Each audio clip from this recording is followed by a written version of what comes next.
안녕하십니까 성도 여러분, 최성수 목사의 말씀 묵상 시간입니다. 말씀 묵상은 그리스도인의 온전한 예배를 위해 서로 세우는 교회에서 제공합니다. 오늘도 주 안에 거하시면서 성령님의 인도함을 받으며 사시는 하루를 보내시길 바라고요.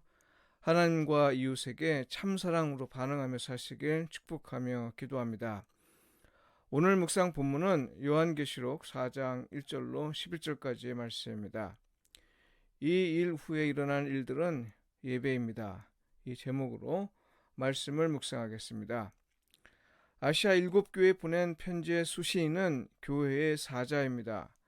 간혹 복수 형태로 되어 있는 것이 있으나 엄밀히 말해서 교인이 아니라 교회의 지도자를 가리킵니다. 편지의 내용은 교회를 향한 권고, 경고, 책망, 칭찬 등입니다. 간단히 말해서 교회를 바르게 인도하라는 거죠. 고난을 받는 교회 현실에서 영적 지도자의 역할이 얼마나 중요한가 하는 건요, 이 편지 내용을 통해 알 수 있습니다. 그런데 교회를 바르게 세우고 믿음을 지키며 이기는 자가 되기 위한 권고를 주신 후 주님이 사도 요한에게 가장 먼저 보여주신 건 천상의 예배입니다. 요한계시록 3장에 이어서 4장과 5장의 내용은요, 천상의 예배에 관한 것이죠. 이건 교회를 온전히 세우는 일과 예배, 이 두 가지가 서로 어떤 관계에 있음을 의미하는 걸까요? 아니면 특별한 의미는 없고 그저 순수에 따른 계시일 뿐인 걸까요? 만일 의미가 있다는 것으로 본다면 그건 무엇일까요? 2022년에 출간한 온전한 예배를 준비할 때 저는 교회와 일상의 관계에 대해 집중해서 연구하였는데요. 이때 3장과 그 후에 4장과 5장과의 관계는 단지 계시의 순서가 아니라 의미가 있는 배열임을 파악할 수 있었습니다. 교회를 바르게 세우고 믿음을 지키며 믿음의 싸움에서 이기는 자가 되는 목적은 하나님을 참으로 예배하기 위함이라는 거죠. 이기는 자가 궁극적으로 누리게 될 일은 바로 천상의 예배라는 겁니다. 이와 관련해서 놀라운 사실 몇 가지를 발견할 수 있었습니다. 첫째, 하나님의 보좌를 보아서도 죽지 않았다는 겁니다. 이사야 6장의 내용을 기억한다면요, 그곳에서 일어난 일과 전혀 다르다는 걸 알 수 있습니다.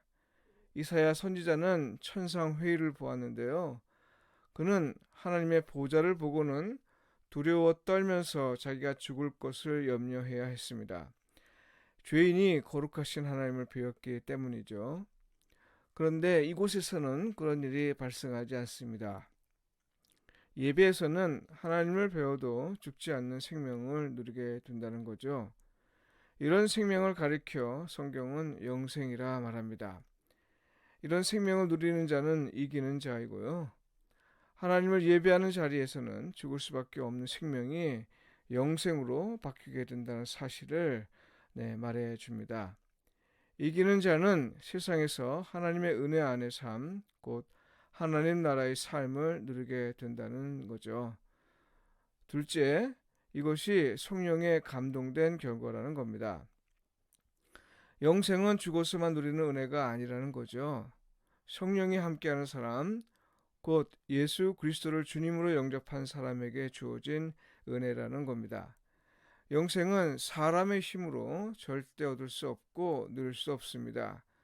돈으로 살 수도 없고요, 권력으로 취할 수도 없습니다. 그러나 예수 그리스도를 믿고 성령의 인도를 따르는 사람, 그리고 하나님을 참으로 예배하는 사람에게 주시는 하나님의 선물입니다. 그리고 셋째, 세상에 있는 모든 인간과 세상에서 신들로 여겨지는 것들이라도요, 오직 주 하나님만을 예배한다는 겁니다.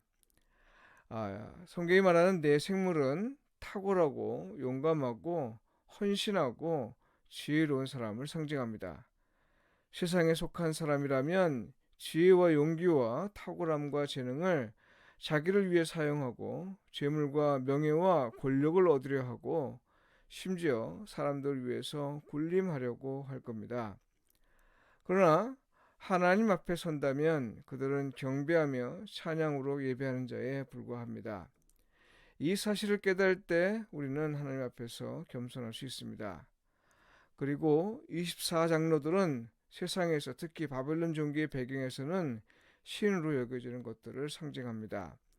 세상에서 신으로 여겨지는 것들이 하나님을 경배하고 자기의 관을 보좌 앞에 드린다는 건요, 하나님을 예배하는 자가 된다는 말이죠. 세상에서 아무리 위대한 것이라도 그것을 예배하지 말아야 한다는 겁니다. 그리스도인은 오직 주 하나님만을 예배해야 한다는 거죠. 성도 여러분, 계시록은 로마의 황제에게 박해받는 성도들에게 위로와 희망을 주기 위해 특별히 계시한 것을 기록한 책입니다.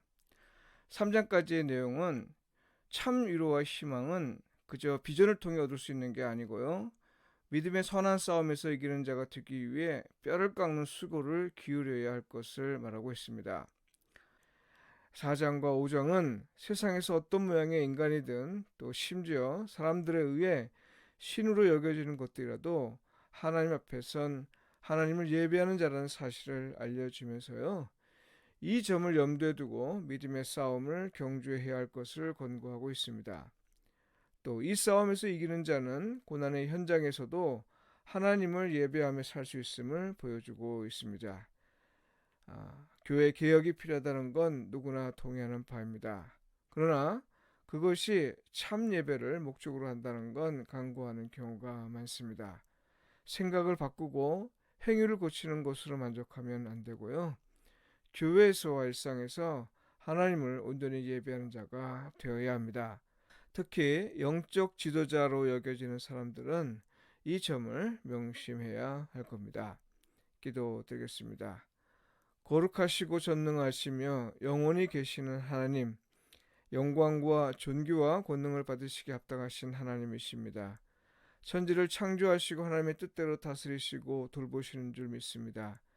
우리는 교회에서나 세상에서 하나님 앞에서 예배하는 자임을 알게 하시어 세상에서는 신으로 여기는 것들이라도 그것들에 굴복하지 않고 오직 성령에 감동되고 성령의 인도함을 받아 주 하나님만을 예배하는 자가 되게 하소서. 예수님의 이름으로 기도합니다.